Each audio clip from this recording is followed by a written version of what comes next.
Pope Francis recently visited the United States,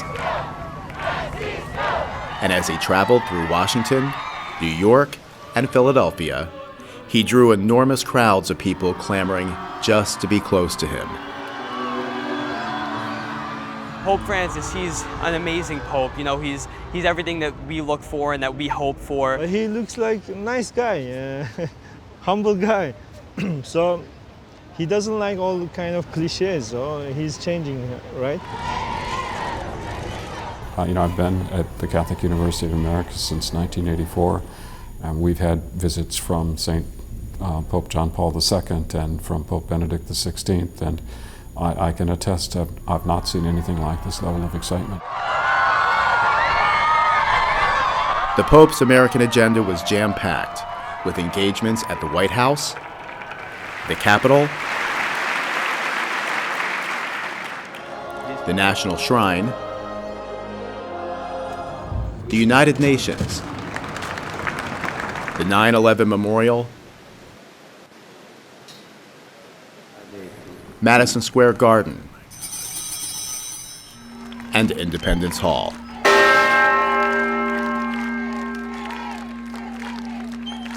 He also made sure to spend time with the homeless in Washington, children at a Catholic school in Harlem, and prisoners at a correctional facility in Philadelphia.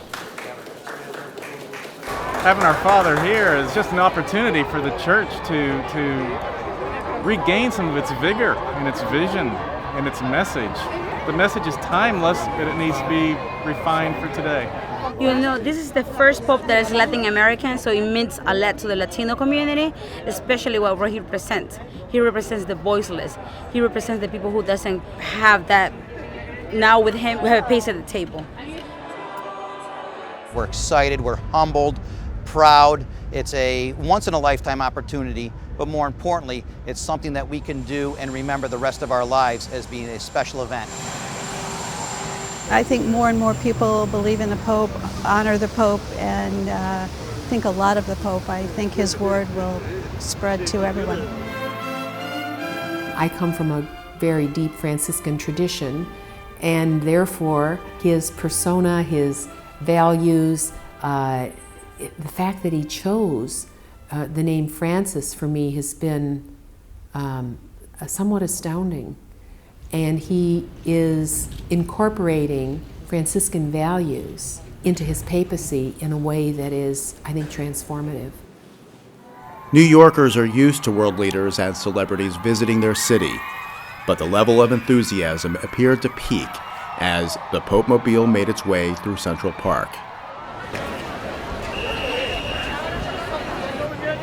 Free aim, New York. Large, only have it in extra large, darling. You want a large black? I'm making the Pope feel good with these people. They're gonna take him home with him. I love Pope Francis shirt. Only have extra large and double X. See, they love St. Francis. $5 bucks. A bunch of other girls from my school and I are all missing our homecoming this weekend to come see Pope Francis, so we decided to make a sign to kind of let him know that we don't really care if we're missing a dance. Like, we just want to see him, and that's all we care about. 62nd and 63rd for the green zone, 69th for the yellow zone. Looking around today, they say there's 80,000 people here. I think there's probably more than that. And it's a great sign. It's a great sign for the church. It's a great sign for the future of our faith. And I feel really blessed because I'm able to bring Roger with me, who thinks he may have a vocation to the priesthood. So we're very lucky. He's only one person. He's the one person that is the Pope of the whole entire world. Not only America, or North America, but all around the whole world. Pope Francis is a lot of things to me. He's the father of the faith for us. Hope, charity, kindness. That man knows how to talk to people. He always just spreads this message of acceptance and love.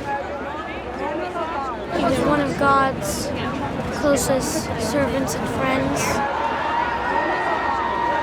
The Independence Hall stop on the Pope's visit made even those who traveled great distances stop and think about that venue's historic significance and how it symbolizes human dignity. We came from Minnesota, so it was a 24-hour drive.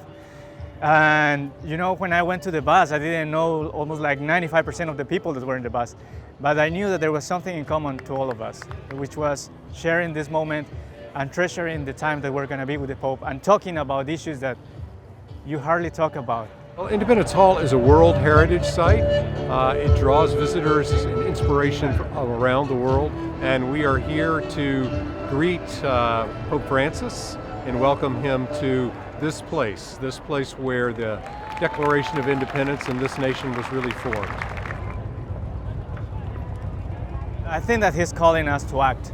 He's calling us to live the gospel, to see it in our daily life, and part of our daily life, we're affected by politics, by policy, and we have to be able to voice our opinions to change a system that needs to be changed.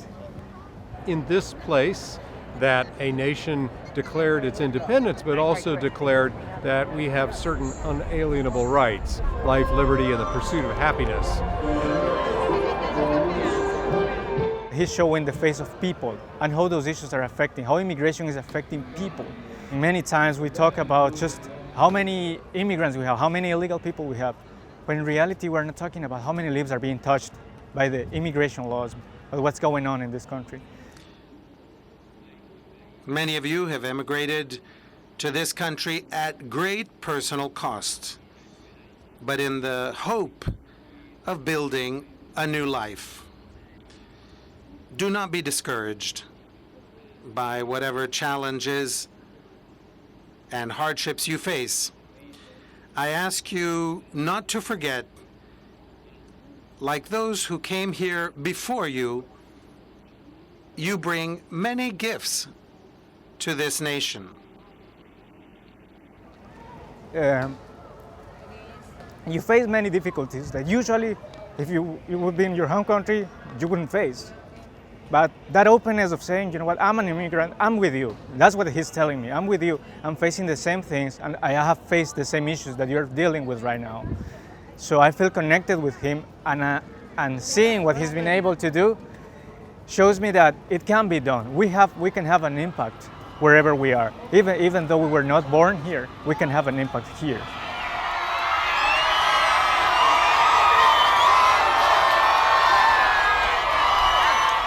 By the time Pope Francis celebrated Mass for about 1 million people on Philadelphia's Benjamin Franklin Parkway, the American love affair with the 78-year-old pontiff had taken hold. Honestly, I never paid attention to other popes. I think him being in the city made me pay attention a little bit more, but I think he's just, I don't know, like they say, call him the people's pope. Like there's just something about him. He's happy. He's a happy little man.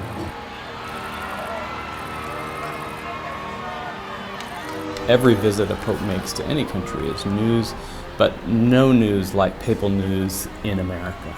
I think this particular pope resonates with a much broader number of people in this country especially, because he has touched upon issues that are of concern to all people of goodwill.